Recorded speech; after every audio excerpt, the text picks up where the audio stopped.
yung pagbibigay, so nandun pa rin po. Hindi po yan nawawala. Amen. Kahit din po yung siya po yung nalagad sa babaeng baon, no? Amen. Dahil po paano po ng Diyos. Amen. Ayun po mga nagbibigay po. Hindi lamang po, actually hindi nga lang kasabong bahagi, binigay ng babaeng baon. Amen. Ano po yung binigay niya? Buong Dalawang ikabubuhay. kusing. Pero yung dalawang kusing na yun, ang halaga nun, ay yung buo niyang ikabubuhay. Amen. Amen. Praise God. At ngayon pong araw na ito, dumako po tayo sa pagbibigay po, no?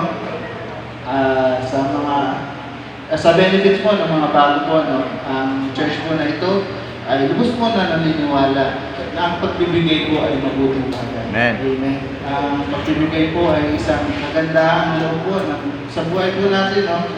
Na tayo po ay nagbibigay po na paggalang at respeto sa Diyos. Kaya po tayo po yung gusto nagbibigay. Amen. At alam po natin, nasa book po ng Bible, nasa Bible po, ay sa simula pa lang po, no, sa book po ng Genesis, buhay po ni Cain at Abel, wala pa man din po yung kautosan, ay nardo na po yung pagbibigay na gusto pong kinagagalak ng Diyos. Amen. Ilipas po ang pagbabasa po, no, sa book po na Exodus, na Leviticus, na Numbers at Deuteronomy, makikita niyo po ron na unti-unti po nagkakaroon ng batas, nagkakaroon po ng panuntunan, ang pagbibigay ng Diyos. So, hanggang sa napagtibay po, no? Hanggang sa huling aklat po ng Lumang Tipan, ay sinasabi po ng Diyos, no, sa book po ng Malakay, chapter 3, verse 8, na siya po ay nagalit. Dahil po, siya po ay pinagnanakawan daw po. No, ating pong basahin. Sabi po dito, simulan po natin sa verse 8. Ang sabi po dito, nanakawan baga ng tao ang Diyos, gayon may ninanakawan niyo ako. Ngunit inyong sinasabi, saan ka namin ninanakawan? Sa mga ikasapung bahagi at sa mga handog. Kayo ay nangagsumpa ng sumpa sapagkat inyo akong ninanakawan sa makatuwid bagay nitong buong bansa. Amen. Hindi lang po ang bansang Pilipinas, maging ang buong bansa po, no? Lahat po ng bansa sa buong mundo. Sabi po rito, sa verse 10, sabi po, dalhin ninyo ng buong buo, ikasapung bahagi sa kamalig upang magkaroon ng pagkain sa aking bahay.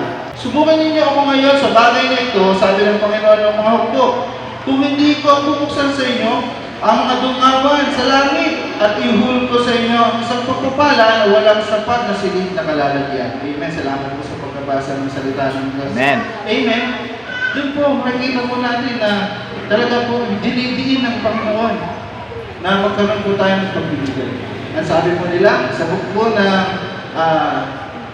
New Testament, sa bagong tipan na ito po ay nawala na. Tinanggal na daw po, nagbago na. Amen. Hindi po ito nabago kailanman. Amen. Amen. Lahat po ng mabubuting gawa, inakta ng Diyos na kailan niya pong ikinatutuwa, ay hindi po nagbago kailanman. Amen. Wala pong nagbago. Bagkus, sabi nga po rito, no? Sa akin pong nabasa sa book po ng Lucas, chapter 11, verse 41. Ito po yung sinakausap po ng Panginoong Jesus sa mga Pariseo. Sabi po niya rito, datapwat, ilipos ninyo ang mga bagay na nasa kalooban. At narito ang lahat ng mga bagay ay malilinis na sa inyo. Datapwat sa abalin ng mga Pariseo, sapagkat nagbibigay kayo ng ikapo ng yerbabuena at ng ruda at ng bawat gulay. At pinababayaan ninyo ang katarungan at pag-ibig ng Diyos. Datapwat dapat niyang gawin ninyo ang mga ito at huwag pabayaan, di ginagawa ang mga iyon. Amen. Sa atin pong narinig, no? Nabanggit po ng Diyos. Nabanggit po ng Panginoong Jesus. No? Nung kanya po kausap yung mga Pariseo, yung mga ikapo po, no? Na nagbibigay daw po yung mga Pariseo, pero yung katarungan daw po ng Diyos ay hindi po ginagawa. So, ang ibig pong sabihin ng Panginoong Jesus dito, amen, gawin mong lahat. Amen. Lahat ng inakda ng Diyos. Lahat ng iniutos ng Diyos. Hindi lang yung pagbibigay. Amen.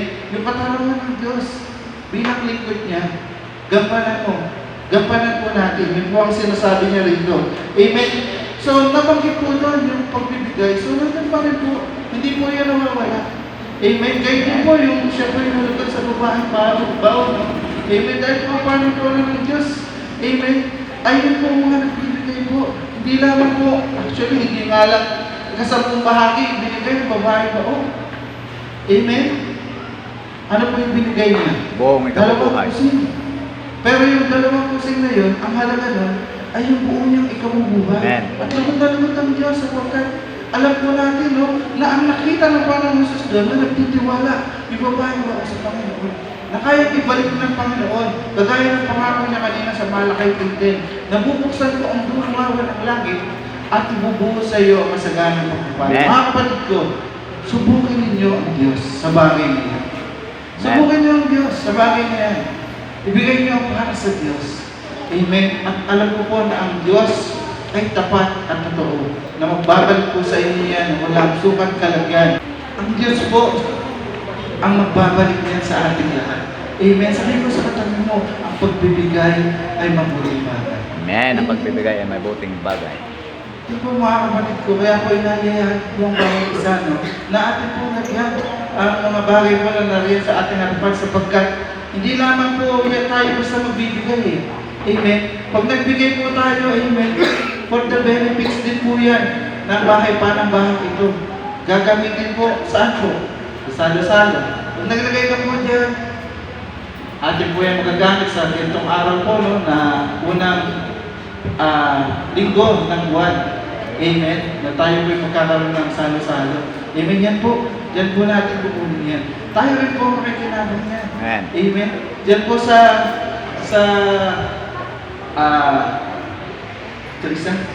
mission. Yan. Sa mission po, sa mga umahayo po, no, kung gusto po natin makiisa sa mga umahayo, no, at tayo po ay wala namang panahon sapagkat may trabaho, amen, 8 oras, mula umagang gabi, hanggang gabi tayo nagkanakuan. Pwede rin po tayo makiisa sa pamamagitan po ng paglalagay dyan. Sapagkat kapag ikaw po ay naglagay dyan, yung mga may time para umahayo po, binibigyan natin sila ng pamasahe. Amen. Gas, amen. Tayo po ay nakikiisa rin sa paghahanap po ng mga kaluluwa po na nasa tibig ng Diyos na gampanan po ng bawat isa. Amen. So sa lahat po ng yan ay importante. At sa pagbibigay po natin, alam po natin ang lubos na importante po na hindi lang po tayo nagbibigay dahil meron tayong kakayanan magbigay. Nagbibigay po tayo bilang respeto po sa lahat ng pagmamayari ng Diyos. Maging sa buhay natin, sa lakas natin. Amen. Amen. Hindi po tayo basta magbibigay lang ng gana. Ito, kaya magbibigay. Yan, alam po ng Diyos yan na kaya magbibigay yan. Hindi naman po yung pera mo ang mahalaga dyan. Ang mahalaga po dyan yung puso. Amen. Nakikita ng Diyos. Amen. Na nagtatapat sa Kanya, na nagsasabing walang mas mahalaga sa buhay mo kundi ang Diyos. Kaya po, inagayahan ko po ang bawat isa na magbigay po tayo sa Panginoon. Magbigay tayo sa Panginoon, tayo ay magbigay. Magbigay tayo sa Panginoon, tayo ay magbigay. Ibabalik, siksik, igiga dumaapang. Ibabalik, siksik, igiga dumaapang. Magbigay tayo sa Panginoon, tayo ay magbigay. Magbigay tayo sa Panginoon, tayo ay magbigay. Magbigay tayo sa Panginoon, tayo ay magbigay. Ibabalik, siksik, igiga dumaapang. Sige po, kung ang lahat po ay nakapagbigay na, nakita po ng Diyos ay ginawa po ng bawat isa. Kailangan na bawat isa po yung pagsubukan sa Kanya na sapagkat siya po yung nagsabi na subukin daw po natin siya sa bagay na ito kung hindi niya buksan ang dulungapan ng langit. Yung ka, tumingin ka sa taas, walang hindi langit. So, lahat po, kahit saan ka man naroon, alam ko po na kapag ang Diyos ang kumilos, nasa ka naroon, kung pagpapalaan ka ng Diyos, pagpapalaan ka ng Diyos. Amen. At inaalihan ko po ang bawat isa na step po natin ang ating mga kamay sa offering bakit po, no? Atin po ito'y panalangin dakilang Diyos sa pinaming banal. Patuloy ko po namin pinupupurihan, pinagsasalamatan sa araw nito. Amen. Is Lord Father God, at aming po itinataas, Panginoon, mga banal na po nito, Diyos, na binigay po na makapaliran po noon, alay po para sa iyo, Diyos, upang magamit Panginoon sa iyong pangipanampahan. Is Lord Father God, sa mga panalangin po ito, dalangin namin Panginoon, ang iyong pangunguna, bless you po ito, ibalik niyo po ito Panginoon sa mga nagugayang sisibuti. Walang sukat kalagyan, kagaya po ng iyong pangako o Diyos sa kanilang mga buhay. At kaya hindi naman po Panginoon, ito po yung magamit ng tama po at gusto sa bahay po. Maraming salamat po o Diyos sa patuloy po po Panginoon na pagtugon sa panalangin Amen. tawag sa amin. Muli na po namin yung pupuriyan, pinasasalamatan nila dakila at sinasamba sa pangalan ng Jesus. Natanya po yung mga susunod na tatayo. Palakpakan po natin ang buhay ng Diyos sa buhay ng Pastor.